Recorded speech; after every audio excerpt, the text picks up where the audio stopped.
নমস্কার শ্রোতা বন্ধুরা, আবার আমি এসে গেছি আমার গল্পের ঝাঁপি নিয়ে হারানো ডায়েরির কিছু অংশ শোনাতে। গুরু কৃপা হিগে বললাম। তার আগে আপনাদের কাছে মাপ চেয়ে নিচ্ছি, আমি পরের কিছু অংশ আগে শুনিয়ে ফেলেছি, দয়া করে ক্ষমা করবেন। পড়ছি। টিফিনটা খেয়ে উর্মির হারানো ডায়েরির গল্পও বলতে লাগলো। বলল, পাগল হবার জোগাড় আমার যাটা, জানো? সাগর শুনে গদগদ সুরে বলল, তারপর তারপর তারপর আর কি? লুকিয়ে জায়গা মতো ডায়েরিটা রেখে দিলাম, কিন্তু সঙ্গে সঙ্গেই আবিষ্কার করলো যে ডায়েরি জায়গা মতো রয়েছে। খুলে দেখেই বুঝতে পারলো কাজটা আমার। তারপরে এসেই এক গাল হেসে আমাকে জড়িয়ে ধরল। তারপর কত প্রশ্ন। কেমন দেখতে হয়েছে গো? কতটা লম্বা হয়েছে? মোটা না রোগা? খুব ভুঁড়ি না চাঁচা পেট? শুনে সাগর করে হেসে উঠল। তাহলে তোমার পাতানো বোন তোমার সঙ্গে খুব মজা করেছে বলো? বোন কেন বলছো দাদা? ও তো আমার বড় যা। উনি তো তোমার থেকে 1.5 বছরের ছোট। নরেন বলল, আমি যখন ভূমিষ্ঠ হই তখন তুমি ছিলে? থাকবো কেন? তোমার মায়ের মুখেই শুনেছি। ও, উনি আমার মা, আর কেউ, তোমার কেউ নয়। দেখেছো দাদা কীরকম মিছিমিছি ঝগড়া করে? সাগর চুপ করে রইল।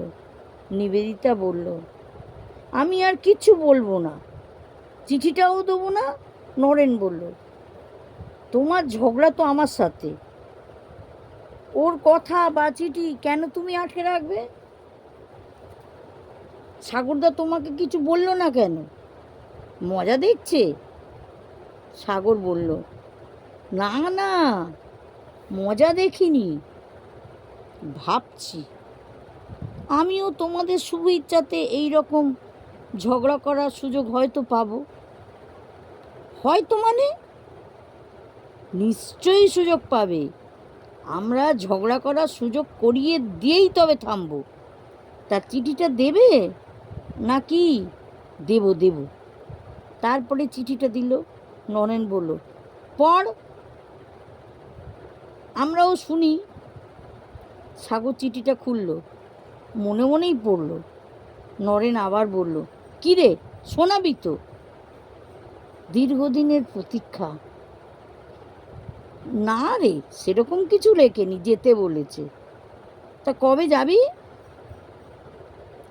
আরে কোনো জায়গা বলে দেয়নি, শুধু যেতেই লিখেছে। কি করে যাব, কোথায় যাব? তখন নিবেদিতা বলল, সেই জন্যই তো তোমার মাকে আমি রেখে এসেছি, যাতে আনতে যাবার সুযোগ পাও, বুঝলে? সাগর বলল, বোন তোমার মাথায় খুব বুদ্ধি তো। হ্যাঁ, তা একটু আছে। তা কবে যাব? পরশুই যাও। সাগরের মনে একবার খুশির বান ডাকলো। চিঠির বাকি কথাগুলো কাউকে শোনালো না, ওটা একেবারেই একান্ত। শুভ দিনটা এসে গেল। একেবারে ভোরবেলায় সাগর স্নান সারা হয়ে গেল। রাতে দুটো চোখের পাতা এক করতে পারলো না, মনের মধ্যে তোলপাড় হতে রইল। কে আগে কথা বলবে, আমি না উর্মি? কি বলবো? এখন থেকেই আমার সারা শরীর কাঁপছে, জিভ শুকিয়ে যাচ্ছে। যাই হোক, খুব সকালবেলাতেই শিব মন্দিরে বাবা শিবের মাথায় জল ঢাললো আর ওম নম শিবায়, ওম নম শিবায় মন্ত্র জপ করতে লাগলো। বলল, বাবা, আমায় কথা বলার শক্তি দিও, ভয়টা কাটিয়ে দাও। উত্তেজনায় বাড়িতে চাও খেলো না। কতক্ষণে পৌঁছবে? যাই হোক, 6:30টাতে দুই বন্ধু লঞ্চে চড়ল।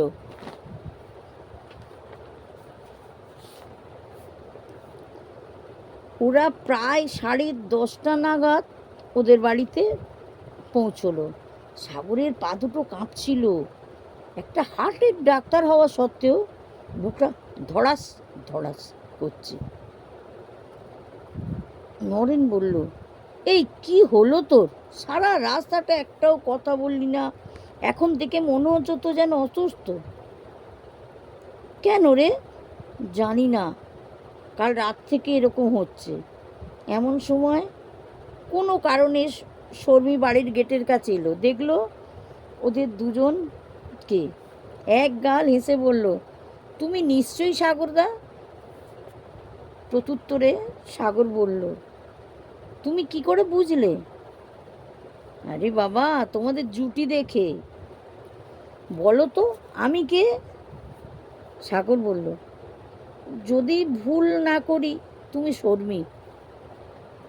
ঠিক বলেছ, কতদিন পরে দেখেও চিনতে পেরেছ।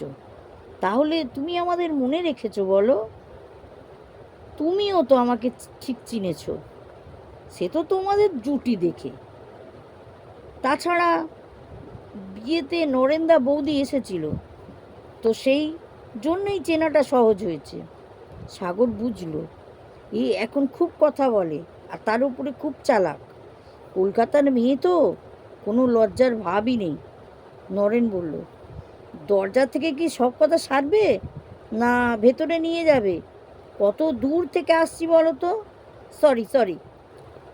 লজ্জা পেয়ে ও সরে গেল। চলো চলো। এদি, দেখ, একজন নতুন লোক এসেছে, চিনতে পারিস কি? চিনে বলতো কে? উর্মি তো ঘর আর বারান্দা, বারান্দা আর ঘর করছিল। যখন শর্মির গলা পেল একজন নতুন লোক এসেছে, দেখ চিনতে পারিস কি, শুনেই বুকটা ঢিপ ঢিপ করতে শুরু করলো। গলা শুকিয়ে উঠল, দুটো চোখ জলে ভিজে গেল। দীর্ঘ 12 বছরের প্রতীক্ষা। উর্মি সলজ্জভাবে বেরিয়ে এলো। ওরা দুজনে বাড়ির বড়দের ঢুকে বাড়িতে বড়দের পায়ে হাত দিয়ে প্রণাম করলো। দীপাদেবী বলে উঠল, কি সৌভাগ্য রে আমাদের, ডাক্তারবাবু এসেছে মাসিকে নিতে। ও কথা কেন বলছো কাকি? বিয়ের সময় তো ছিলাম না, তাই আসতে পারিনি। আমি পরশু এসেছি, শুনলাম নরেন আসবে, তাই বললাম বিয়েতে তো আসতে পারিনি, এখন ঘুরে আসি। কেন, আমি এসেছি বলে রাগ করছো? অপাদেবী বলে উঠল, ও কীরকম কথা? ওরকম কথা বললে না কান একবার টেনে ছিঁড়ে দেবো। তোর বাবা মা কিচ্ছু বলবে না আমাকে, নিজের মাসি মনে করলে আর এরকম বলতিস না। নরেন কানের কাছে মুখ এনে ফিসফিস করে বলল, উফ, খুব জোরদার জামাই বরণ, প্রথম দিনেই কান ছিঁড়ে দিচ্ছে। উর্মি ওপাশ থেকে শুনে বলল, অবশ্যই মনে মনে, মা, ও তোমার বড় জামাই হয়, ওরকম করে ওকে বলো না। তারপর অপাদেবী বলল, হ্যাঁ রে দি, কে ডাক্তার রে? আরে আমাদের সাগর রে, খুব ভালো হার্টের ডাক্তার হয়েছে। উমা, তাই নাকি? আগে তো বলিসনি। কি বলবো, ওর কথা কি উঠেছে? উর্মি মনে মনে বলল, মাগো, আমার মনে 12 বছর ধরেই উঠেছে। তার দীপাদেবীর জোরে উর্মি বলে উঠল, উর্মি বলে ডাকলো। উর্মি ঘরের পাশেই দাঁড়িয়ে সব কথাই শুনছিল, ইচ্ছে করে একটু সরে গিয়ে সাড়া দিল, কি হয়েছে মা, ডাকছো কেন? যেন কিচ্ছুই জানে না। সাগর ভাবল, কখন থেকে দাঁড়িয়ে কথা বলছি, এখনো একবারও সামনে এলো না। একটু পরে এসে বলল, কি হয়েছে? এটা কে বলতো, দেখ তো চিনতে পারিস কি? ও, ও কি মা? আমি একটা বড় মেয়ে, একটা পুরুষের মুখের দিকে তাকিয়ে কি দেখব?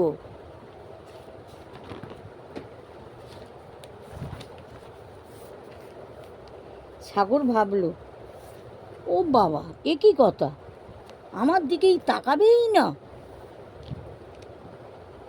একবারও চোখাচোখি করবে না। এমন সময় উর্মি বলে উঠল, আমি এখন সেই 12 বছর আগের উর্মি চ্যাটার্জি নয়, এখন আমি ডক্টর উর্মিলা চ্যাটার্জি। তখনই সাগর বুঝতে পারল ওকে আগেই দেখে নিয়েছে, লজ্জায় সামনে আসেনি। ধন্যবাদ, আজ এই পর্যন্ত। যদি ভালো লাগে বেল আইকনটি ক্লিক করবেন, লাইক করবেন, সাবস্ক্রাইব করে দেবেন।